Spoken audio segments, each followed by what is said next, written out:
Bava Batra, Memtet Amud Bet, power in marriage and management, Nachat Ruach City leba'ali. Is it socially acceptable today? No. Is it politically correct today? No. But are the marriages happy today? No. Are people happy today? No.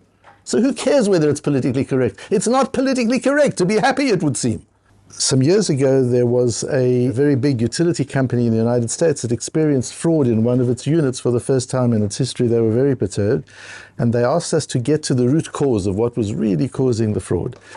And we analyzed and found that it was a management style that was intimidating and a reward and penalty system that was based just on numeric results. And that when people are intimidated into getting certain results, they'll get the results, whether they'll get them honestly or not. They'll give the manager the results they want because they're afraid. And based on that finding, we suggested, and they agreed, that we then audit the entire company and we look for other parts of the company where there's a similar management style, and we would predict the propensity for fraud in those situations. And that was in fact the case. Wherever we found that kind of management style, we found in almost all cases there was fraud being perpetuated. And then we've since used it in many companies around the world. That's based on this Gemara and the sister Gemara in Gittin that we'll learn. Because an intimidating management style can lead to fraud both at work and at home. And the results can be devastating. What does it mean, fraud at home? We'll see. So here we're talking about a case where the Gemara says it would appear from the wording in the Mishnah on Daf Membet that if a man can bring proof that his wife sold her property she brought into the marriage, to him, that proof would be accepted. Because the Mishnah says Chazaka doesn't work, but Raya, it would seem that if he's got documentary or witnesses to prove it, that would be sufficient.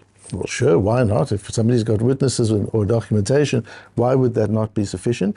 Because we have a principle in marriage that she might say, and it would be a valid claim in most cases, Nachat Ruach City leba'li. I didn't really sell my property to him. It was a ki'ilu sale. It was a fake sale. I did it because I was scared. I didn't want him to get angry, and he was intimidating me. And so I went through the sale knowing that I could come to Beis Din later on and I could reclaim my rights. The Rashbam says, this is different from the case we have back on Daf Mem Zayin, a few daf earlier, where we dealt with the case of Rav Huna of Talyuhu v'Zavim. What happens if you hang somebody up on the gallows and you tell him, I'm going to kick the chair away from under you unless you sell me your property? He says, okay, sold. Can he come afterwards and say it was a forced sale, it wasn't voluntary? Rav Huna says no. Even if you're forced to sell, and particularly if you got paid for it, the sale is a sale. And it's a fascinating Gemara. I bring it here because it's just such an amazing Gemara that goes into the whole psychology of coercion. And that under what circumstances, even after coercion, as the Gemara concludes there, svarahu, looking for all sorts of sources for Rav Huna's din, because it's quite an extreme din, the Gemara concludes there's no source, it's svara, it's logical. Why is it logical that if a person is being coerced into a sale, the sale is valid? Agav unsei gamaru makne. Yes, he has been forced, but what has he been forced to do? What am I saying when I say I'm going to kick the chair from under your feet unless you sell it? I don't mean a ki'ilu sale. I don't mean a fake sale. I mean you must really make up your mind that this is a sale, that you're doing it with a full heart in order to save your life. And the Gemara goes on to say every sale, to some degree, there's force. People don't sell things unless they need the cash, unless there's some reason for it. The Gemara pushes that apart and goes to various different options, and comes to the conclusion it's just logical that even though the motivator is an extraneous coercion, it translates into a willingness. And the Gemara deals with the famous case of if a man's forced to give a get to his wife, is that called voluntary? If a man's forced to bring a korban, is that called voluntary? And the Gemara says in those cases, yes, because deep down the person wants to do it. So it's just a beautiful piece of Gemara and a very foundational piece of Gemara. But the Gemara comes to the conclusion that agav unse gamaru makna, and the Rashbam says because he gets money, so he's not losing anything, and he's saving his life. Or he's saving himself from the pain that this person is inflicting upon him. So in order to save yourself the pain and you're being paid from it, take the field. have it. The Gemara is willing to accept that that's done with a full heart. But in this case, it's not so. She wants to say, Nachat ruach cumulative לבעלי, explains the Rashbam, if you're being coerced by physical force or a lot of money, then you'll do it with a full heart, because you really want to save your life, you really want to get rid of the pain, and you really want to make the money.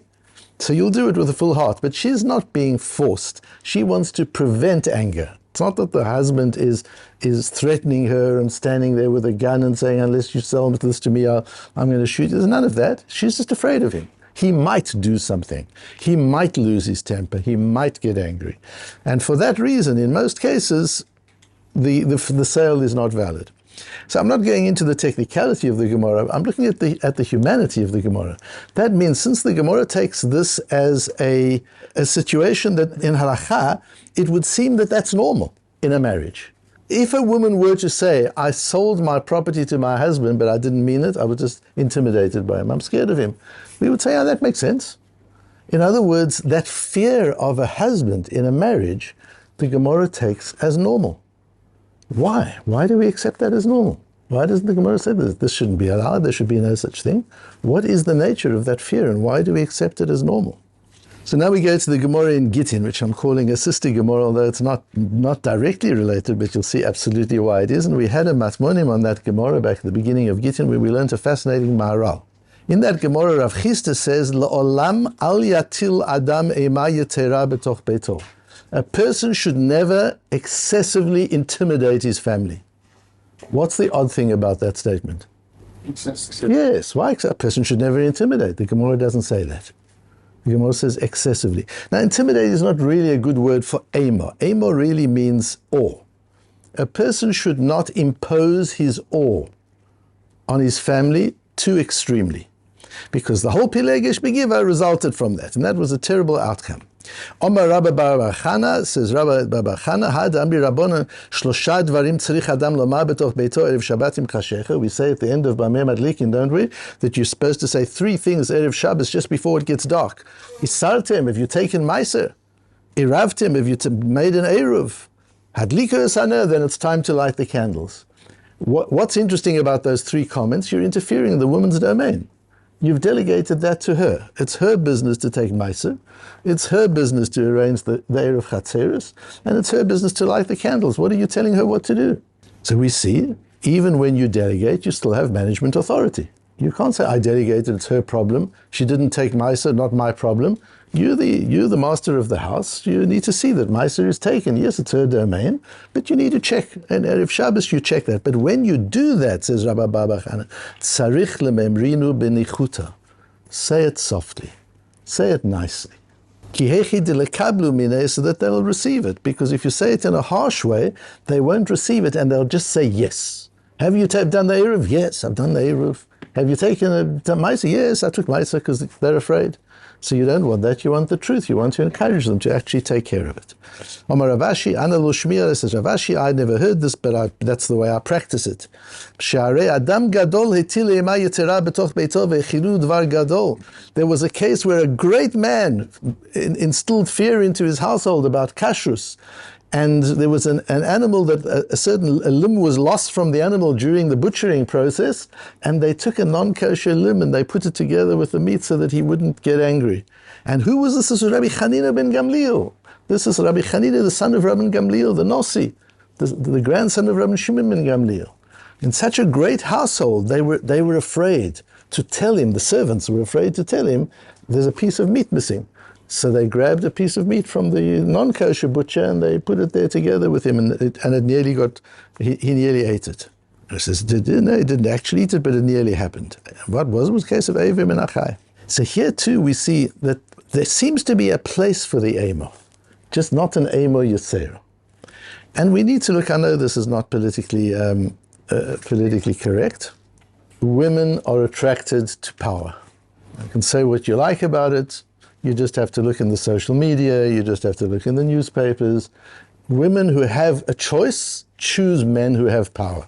They don't choose nebuchals. They don't. The power doesn't have to be physical power, it can be financial power. It can be political power. It can be social status. It can be mental power, intellectual power. But they want a person who has power. They don't want a shlemiel. If they have a choice, they don't want a shlemiel. So power in a marriage is one of the poles of attractiveness. Because what creates the sexual energy that keeps a man and a woman together is his power and her allure. Tznius means allure. So with her allure and his power, they both have power.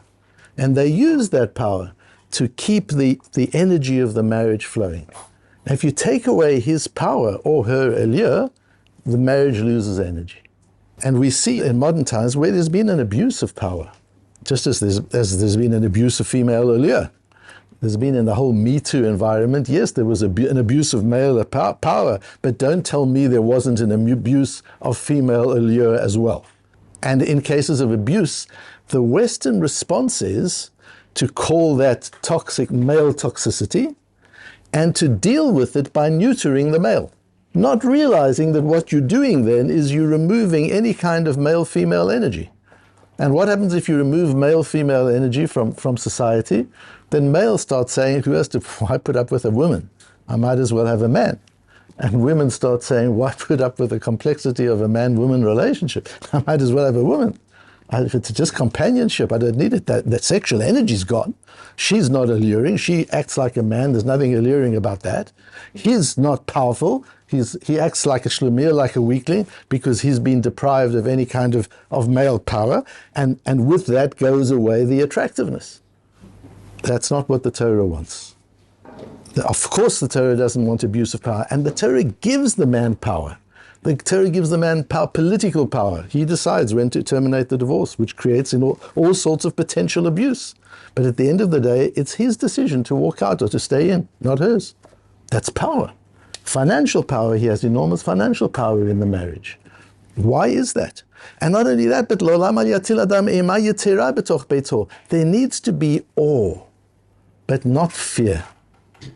And reaching that balance is the key, as we'll see in a moment, to what the Torah regards as a balanced marriage, as a secure and a successful marriage, where the man is able to project awe, but not fear, where the woman is able to project allure and attractiveness. And the awe and the attractiveness work together to create a very powerful connection between man and woman. And one knows of that connection when people fall in love. Then you know what that connection is. Then all sorts of things start happening. But at that moment when people fall in love, that's what's happening. Her allure and his power, whatever form of power it is, creates that mix. Says the Gemara, we're not going to neuter you, male, and say don't have any awe in your home. No, there has to be amor. Otherwise the whole marriage collapses. But not amor yotero. Be careful that it comes from a place of love, not from a place of intimidation and anger. Make sure that the gevuro is wrapping up a heart of chesed. But around the strength and the discipline, there's an inner place of kindness and empathy and love, so as to create a marriage of tiferet, a marriage that is truly harmonious and balanced. If it's all gevura, it's intimidation. If it's all chesed, it's weak. And women aren't attracted to weak men. But to be able to have both, to have a strong man who can act with love and affection and warmth and honor, that is irresistible to a woman. To be able to see that strength and see the strength contained by self-discipline, that's irresistible. And we see that in the Rambam. End of Perek Tesvav of Hilchos Ishus. This beautiful sequence of Rambam, which I've spoken about more than once before. V'chein tzivu chachamim sheyeh adam mechabed et ishto yeter migufo v'ohava kegufo. What do you do? How do you deal with male toxicity? You don't neuter the male, you ennoble the male. Western society neuters the male. They deal with it like in medicine. You've got a problem, so you deal with the problem, and then you create all sorts of other problems. You neuter the male, and now you haven't got a marriage. That's not what we do. No, we ennoble the male. We don't neuter the male. You should be mechabed. Here you've got this man who has strength. He has physical strength.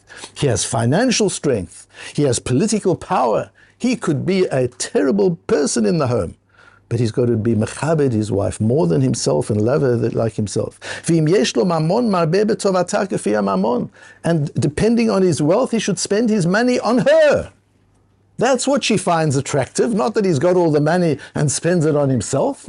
That he's got the money and this powerful man with so much wealth is willing to invest that in her. That's something irresistible. And again, the same words, the Rambam paskins la'alacha, not too much awe. Always speak pleasantly. And you'd never be depressed. Women are allowed to be depressed, they can't always avoid it. Men can control their depression. You're not allowed to be depressed if you're a married man. Get hold of yourself, be a gever, be a man. Don't be a shlumil, be a gever. Where's your power? Where's your strength if you don't even have strength over your own mood? That you've been in a bad mood, so the whole family has to suffer. What kind of a man is that? Where's the gevuro? Empathy, you feel bad for me. I'm having a difficult day. I'm also having a hard time. Come on, take hold of yourself. You're a gever. V'lo yiyeh atzev. A man is not allowed to be depressed. V'lo rogez, and he's not allowed to lose his temper. You're not allowed to, you can't say, well, I can't help it, you made me angry. Nobody makes you angry. You allow yourself to be angered. And you allow yourself to be depressed. You can be sad. Of course you can be sad. But depression is when you project the sadness on everybody around you. That's depression. And that we're not allowed to be.